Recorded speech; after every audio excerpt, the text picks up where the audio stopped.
जिस घर में वह पैदा लिए उसी घर में वह आग लगा दिए। वह मुंगेरी लाल के हसीन सपने देख रहे हैं कि आने वाला समय में यहाँ से समाजवाद खत्म हो जाएगा और समांतवाद आगे हो जाएगा। तो यह लोग ही वैसा है बीजेपी में दम, और चाहे इसमें दम है संतोष सुमन में, वह बोलेगा कि हमको मुख्यमंत्री प्रोजेक्ट कीजिए। महागठबंधन का नाव बहुत आगे चल चुका है और मांझी जो खेवने वाला था न, वह नाव पर से धार में गिर गया है, नदी में गिर गया है। यहाँ उड़ती चिड़िया को भी हल्दी लगती है, यहाँ किसी के दाल गलने वाला नहीं है। यह सिर्फ दलित के नाम पर आज तक फायदा लिया है, चाहे इनके पिताजी हो चाहे ये हो।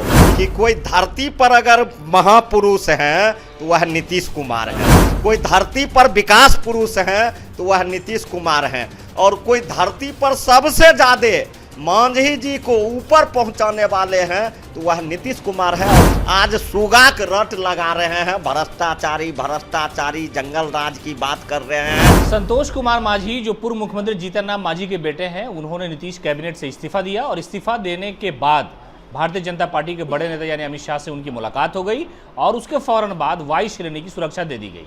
आपने हाल के दिनों में देखा हुआ चिराग पासवान, उसके अलावा उपेंद्र कुशवाहा, इन जैसे नेता जो गठबंधन या समाजवाद की पार्टियों से अलग हुए हैं, उन्हें सुरक्षा दे दी गई। सुरक्षा भी दे दी गई और जीतन राम मांझी और वो कह रहे हैं कि सब जितने पिछड़े समाज के, दलित समाज के लोग हैं, वो सब बीजेपी के साथ हैं।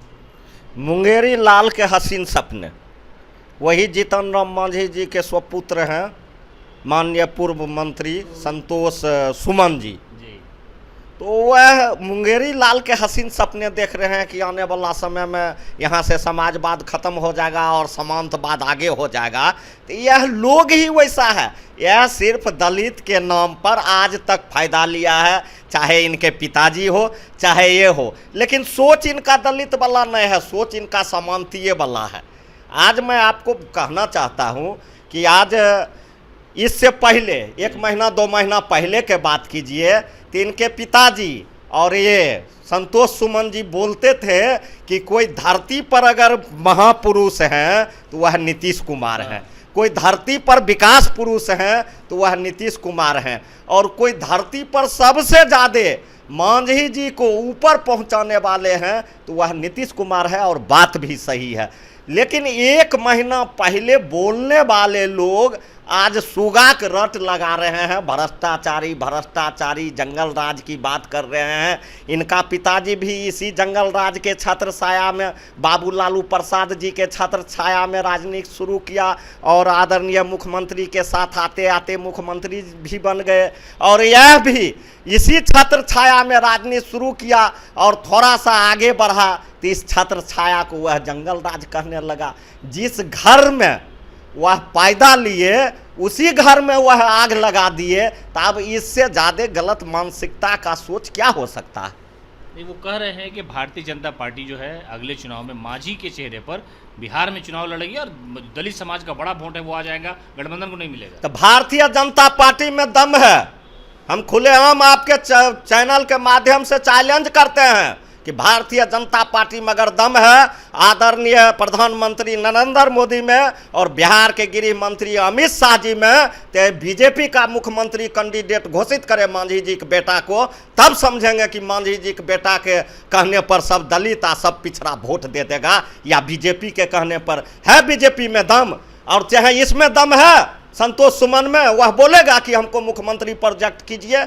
यह सिर्फ उनको झुनझुना दे दिया गया है, वाई प्लस सुरक्षा। वह सिर्फ बच्चा के लिए, जब बच्चा रोता है ना तो उनका माँ बाप एगो बाजार से जाता है, झुनझुना खरीद के हाथ में थमा देता है, और वो जब झुनझुना बजाता है ना, झुनझुना बजता है तो वो बच्चा बड़ी खुश होता है। वही बच्चा संतोष सुमन जी हैं। बीजेपी वाला झुनझुना थमा दिए हैं और बजा के बड़ी खुश हो रहे हैं कि अब तो हम महागठबंधन के लेके डूबेंगे। तो कहन बीजेपी वाला कि उनको मुख्यमंत्री कैंडिडेट बना दे, तब समझेंगे। वो कह रहे हैं कि महागठबंधन को डुबा देंगे, एक भी लोकसभा नहीं जीतने देंगे। खुद वो डूब गए, वो खुद डूब गए। पहले वह जहां डूब गए हैं वहां से निकलेंगे तब तो महागठबंधन के डुबाएंगे। महागठबंधन का नाव बहुत आगे चल चुका है और मांझी जो खेवने वाला था न, वह नाव पर से धार में गिर गया है, नदी में गिर गया है। वह ऊपर होने वाला ही नहीं है कि महागठबंधन का डुबा देगा, वह खुद डूब गया।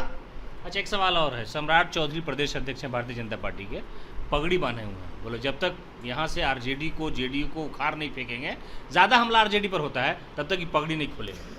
उनका कभी जिंदगी में पगड़ी खुलबे नहीं करेगा। इसलिए नहीं खुलेगा कि उन्होंने वादा किया है कि जब तक यहाँ से आरजेडी को नहीं भगा देते हैं, जब तक यहाँ जदयू को नहीं भगा देते हैं, छोटा छोटा दल को नहीं भगा देते हैं, दलित को नहीं सैंत देते हैं, पिछड़ा को नहीं सैंत देते हैं, अत्यंत पिछड़ा को नहीं सैंत देते हैं, तब तक पगड़ी नहीं खोलेंगे। तो ये मुंगेरी लाल का हसीन सपना, ये उनका पगड़ी बांधले रह जाएगा। यह बिहार है, यहाँ उड़ती चिड़िया को भी हल्दी लगती है, यहाँ किसी के दाल गलने वाला नहीं है। आने वाले 24 के चुनाव में महागठबंधन फिर बड़े दल के रूप में उभरेगा और समाजवाद के झंडा दिल्ली के लाल किला पर बुलंद होगा। हार जाएंगे आप लोग को उम्मीद है? हार गए तो हार किया जाएंगे, उम्मीद नहीं। 100 में 110% उम्मीद है कि मोदी जी हार गए। लालू यादव वाला बात बोल रहे हैं आप भी? सही है, बोल रहे हैं। हम लोगों के नेता हैं, गुरु हैं, वह जो बोलते हैं वह सही होता है। हम लोगों के नेता बाबू लालू यादव जो बोलते हैं वह सही होते हैं। और उन्होंने कह दिया है कि इस बार 24 में बीजेपी मुफ्त भारत होगा, और उनका जो कथनी है वह सही होगा, और बीजेपी मुफ्त भारत होगा, और समाजवाद इस देश पर समाजवादियों का कब्जा होगा, और गरीबों और अल्पसंख्यकों की सम्मान बचेगी। ये थे हमारे साथ आरजेडी विधायक रामवृक्ष सदाई। इन्होंने साफ तौर पे कहा है कि भारतीय जनता पार्टी जो कह रही है उसमें कोई सच्चाई नहीं है। जो दावे किए जा रहे हैं उससे कोई लेना देना नहीं। आरजेडी महागठबंधन सब मजबूत है, और उनको राजनीतिक तौर पर जो सबक सिखाना है वो 2024 में सिखा दिया जाएगा। साथ ही साथ संतोष मांझी और जीतन राम मांझी के बारे में कहा कि ये लोग सियासी तौर पर दलित बनते हैं, कभी दलितों वाला या उनके अधिकार के लिए कोई काम नहीं किया। सत्ता की लोभ और लालच में ये इधर से उधर जाते हैं, और अभी भारतीय जनता पार्टी के साथ है। उनका जो सपना है गठबंधन को हराने का, वो सपना सपना ही रह जाएगा।